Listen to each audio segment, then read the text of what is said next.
partly to mostly cloudy skies, very mild with a low in the low 60s. Tomorrow is mostly cloudy. It's a lot of thick upper-level clouds. And as we head into the evening, some showers and thunderstorms are possible, primarily in our northern counties, the high in the upper 70s to lower 80s. Showers and storms more likely on Sunday.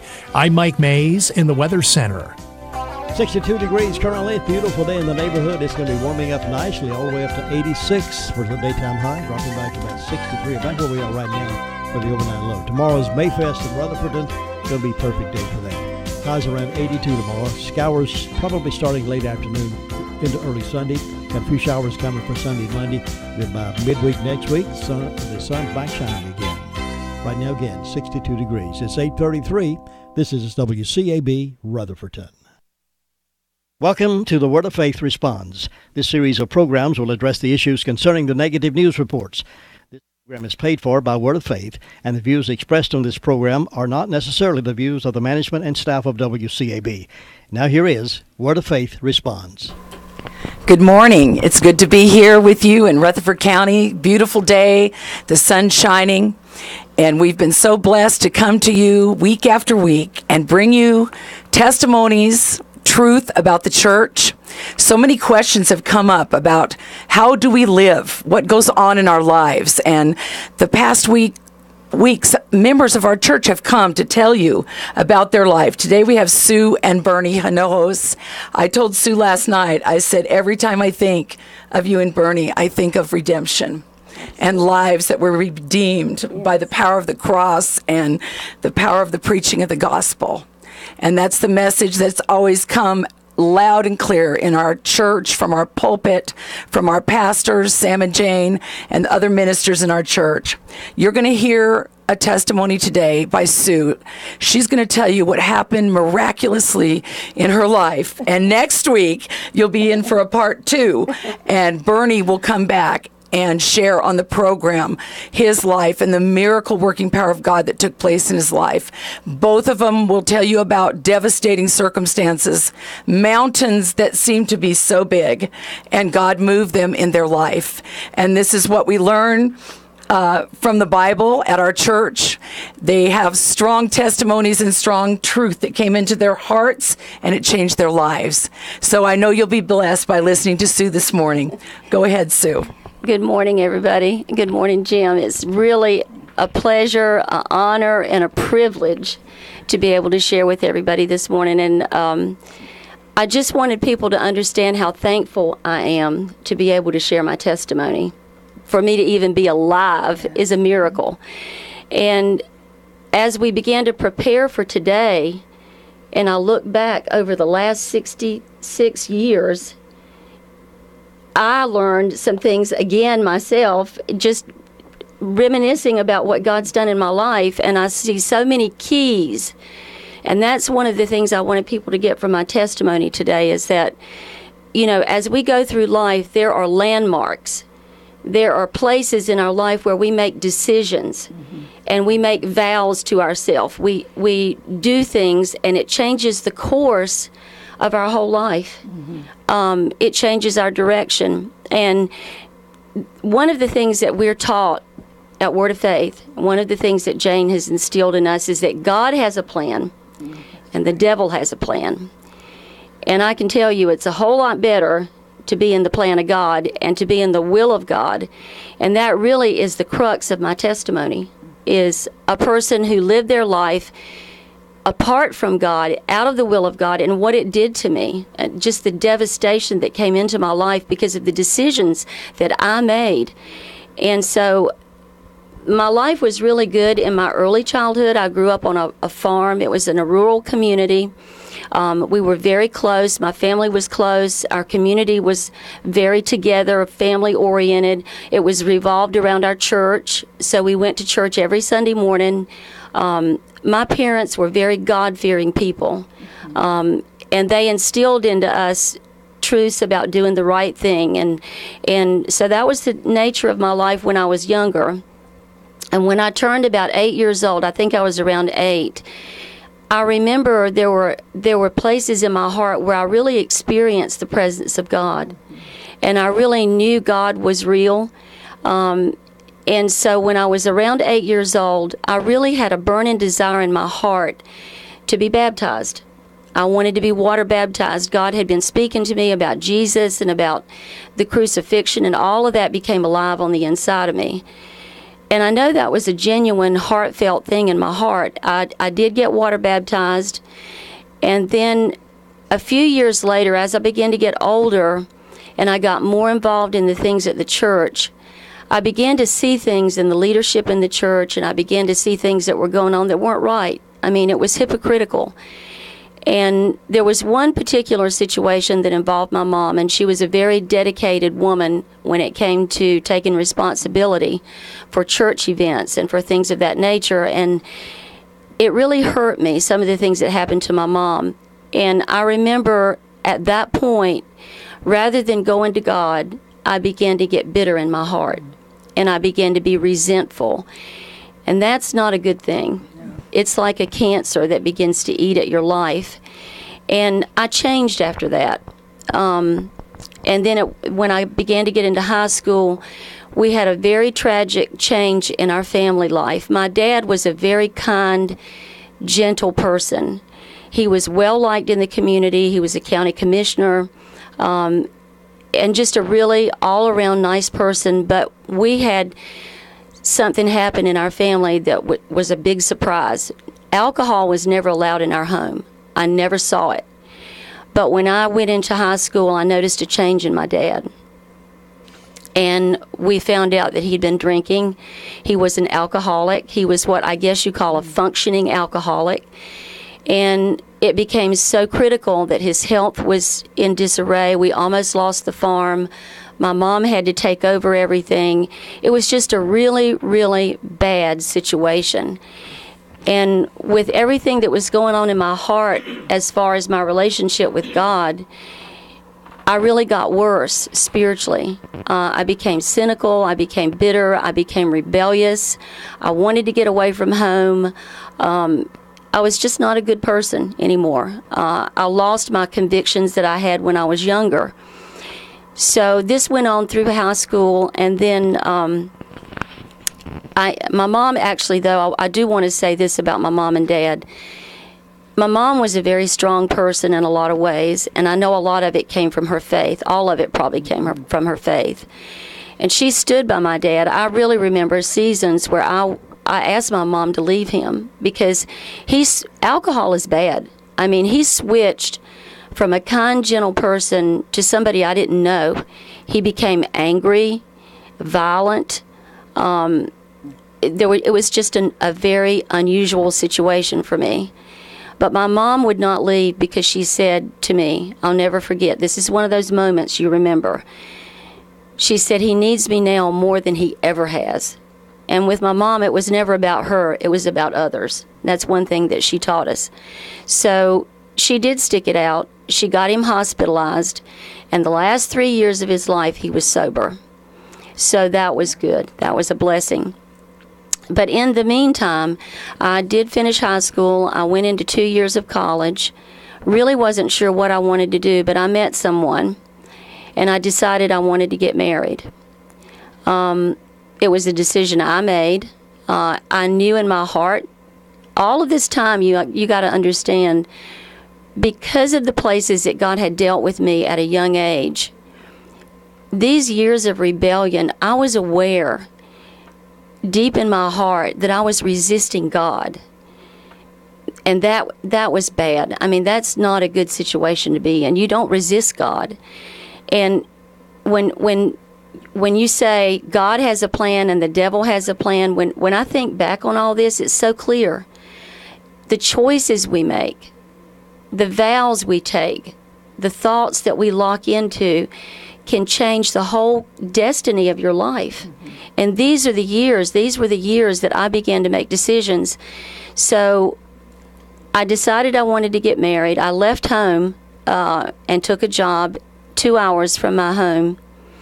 And I ended up deciding to get married. My mom was not in favor of it. She didn't want me to do this at all. She discouraged me from it, but I wouldn't listen to her because I'd already made up my mind. I was very self-willed.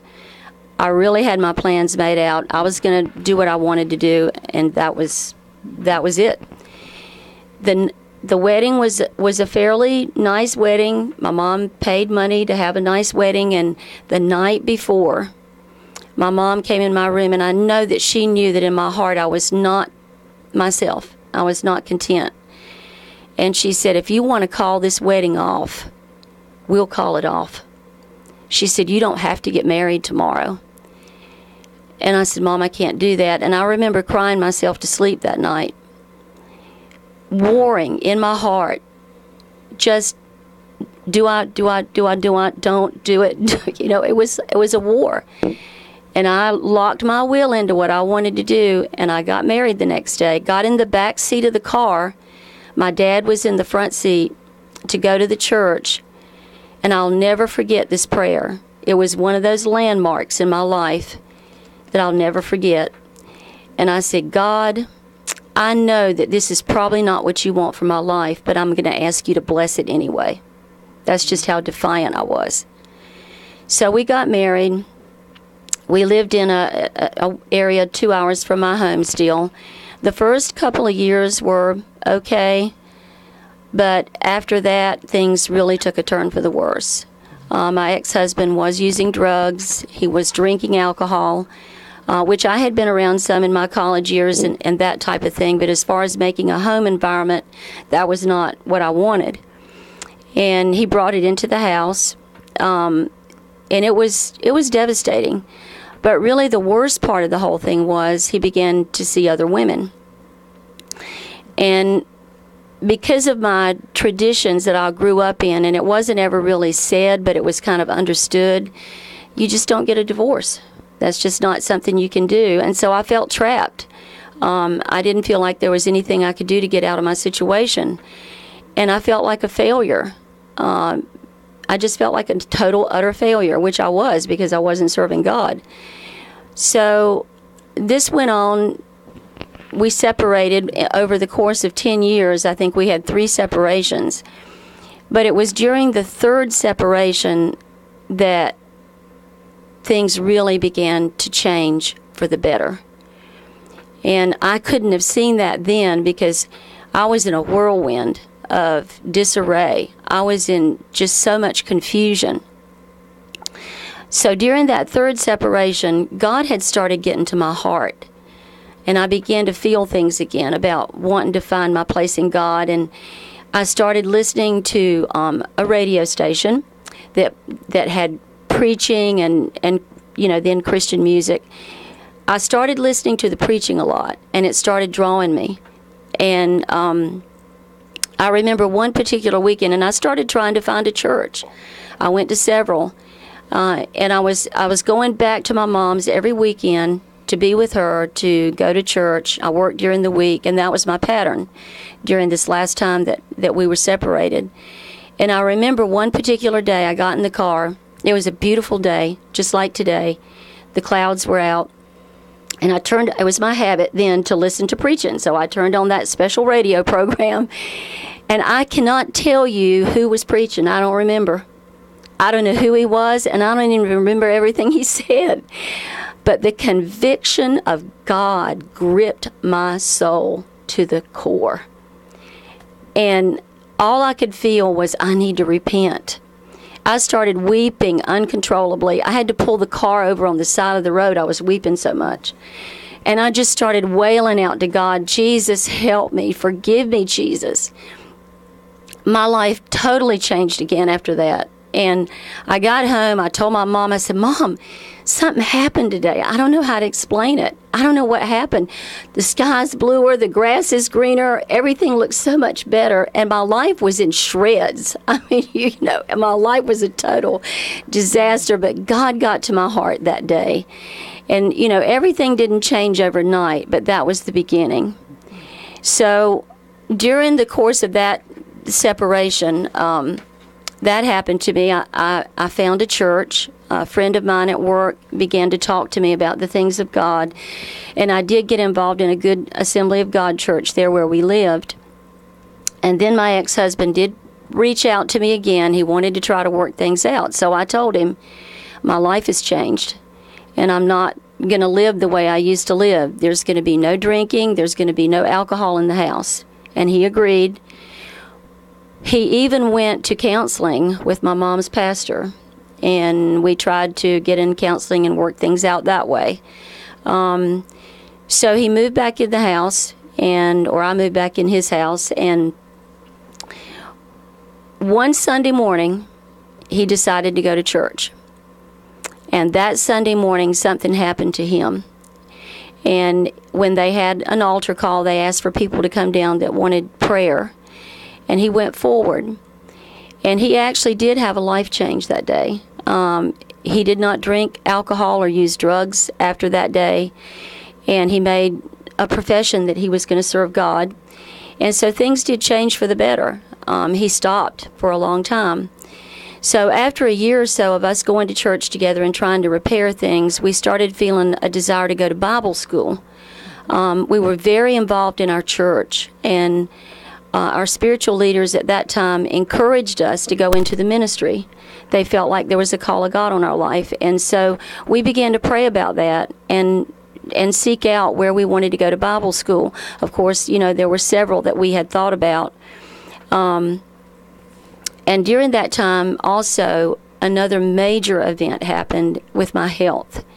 I'd never really been sick until this point in my life, and I came down with hepatitis, which was odd, but the doctors eventually said that it was probably from shellfish or something I ate. I was very, very sick. That is not something nice to have. And so got over it the first time, came down with it a second time, got over it the second time, came down with it a third time, and that one put me in the hospital. And I was out of work for at least 6 weeks, recuperating from that. Finally recovered from that and haven't had problems since. But then not long after that, I had another tragic health disaster. I had been working, everything was better after the hepatitis was over, and then I started having excruciating pain. Went to the doctor, and at that time, we had decided that we wanted to start a family and have children. Went to the doctor. He said, "Sue, you have a cyst, and it needs to be removed. It should be a simple operation. Everything should be fine. I don't see any major situations going on."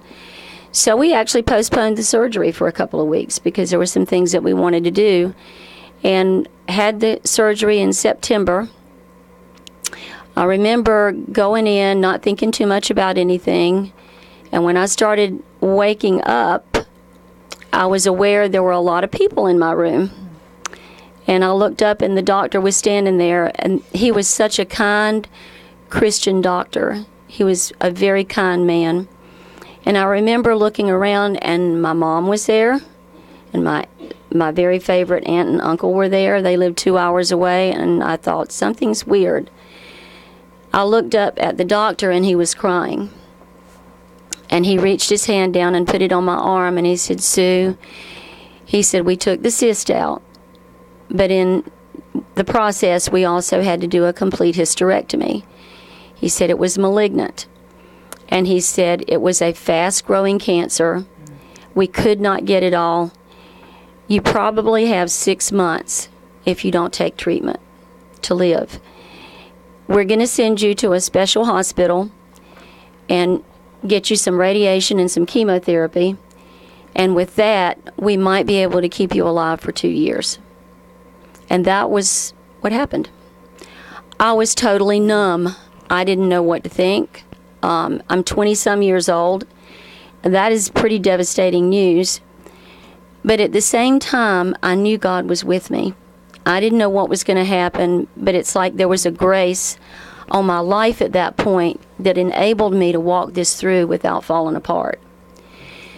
So I pulled my strength up in God, and after about the third day, everybody was so exhausted from being there at the hospital, I told everybody to go home. I said, "You need to get some rest." And I was alone in the hospital that night. Slept pretty good, but in the middle of the night, and I don't know if this was a dream or a vision or what you want to call it, but it was real. And there was a presence in my room. It was the devil. And he said very strongly, I'm going to make you so sick that you're going to wish that you were dead.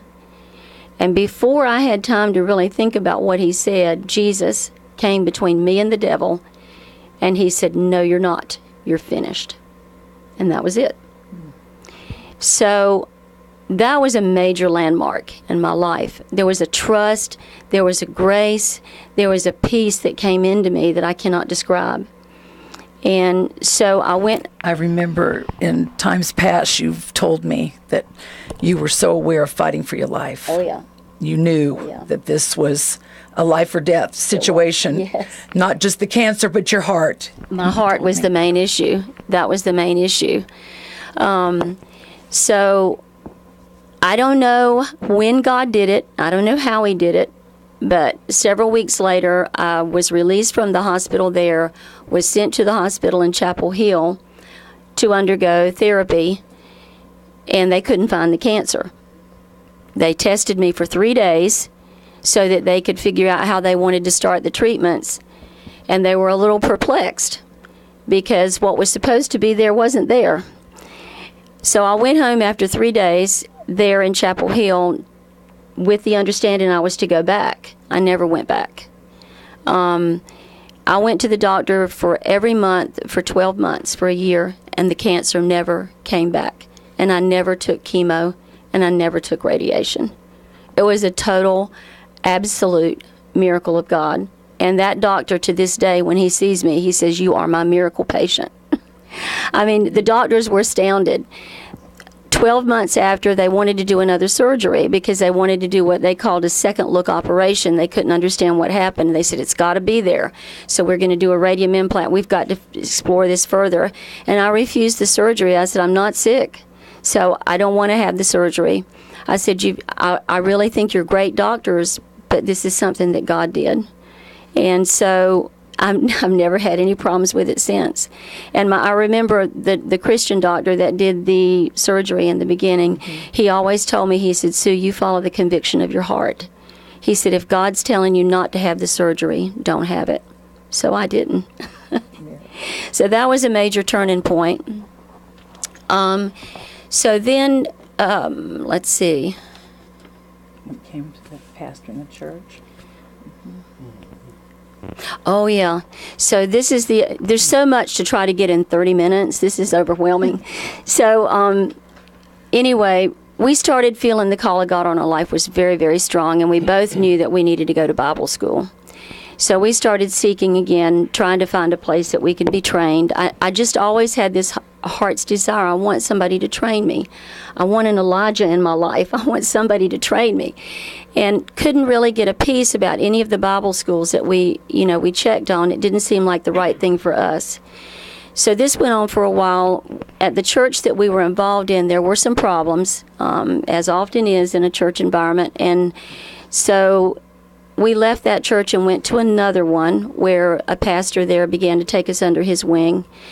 And we worked very hard with him, and he ordained us. We were help associates, so to speak, still working our jobs.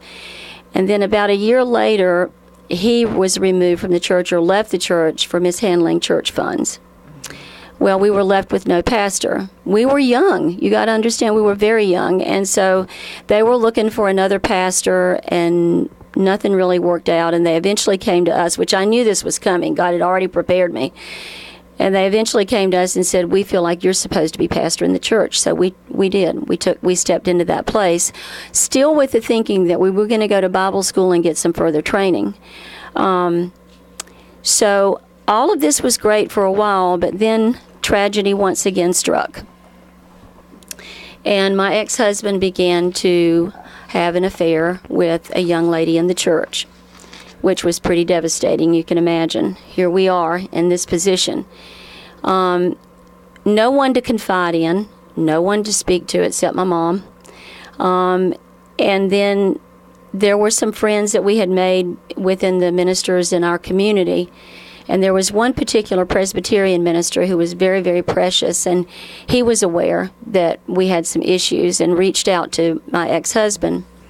Tried to meet with him, but when he went in to confront that issue, of course it was denied. And so we didn't make any progress. Soon after that, I just really began to feel this overwhelming urgency about prayer, about there's more to prayer than what I understood. And there were a lot of days, because of the turmoil and because of the heartache, I would just lay out in my floor and weep and cry out to God. I didn't know what to do. And so I just began to, I remember praying a lot, God, please send ministers. Please send somebody, Jesus, to help us. I knew there had to be somebody that could help us. God put that cry in my heart for somebody to come into our life that could really help us fix things. So, and I also knew God dropped it in my heart to study intercession. I knew there was a place in travail and wailing out to God that I didn't understand. And so out of that, there was a trip I made to Tulsa, Oklahoma, for a meeting. And there was a couple there that I was drawn to. It was what I call a divine joining, where God puts you with certain people. And we became friends, and they were both ministers. They were missionaries. They did a lot of traveling overseas. And so we had a nice friendship there for a while. And they would come to our church and hold meetings and began to teach us things. There was one particular season where they were going to take a trip to the Philippines for a mission trip, and they called us and they said, you come to Tulsa. You take a little side step, get before God, pray, do whatever you got to do to refresh yourself, and you can use our apartment. So we went to their apartment, and I went into their library, and I began pulling out tapes, and I found a tape with Sam Whaley on it and Jane Whaley. I said, who are these people? Sue, we're going to have to come back to hear the rest of this, because the story of her life and what happens next is nothing short of miraculous. I don't want to cut that short. And we can't cut that short. So, Sue, we're going to have to come back. And when you hear Bernie's testimony and how the hand of God brought these two together, it is miraculous. It will bless your heart. And it's such a blessing to be with you and let you hear these incredible miracles. And we ask you to go to our website, wordoffaithfellowship.org, and listen to more testimonies and be blessed of how hearts were changed at the Word of Faith Fellowship. And we'll be back to let you know about the redemption in Sue and Bernie's life. Have a great day. At 287-3356.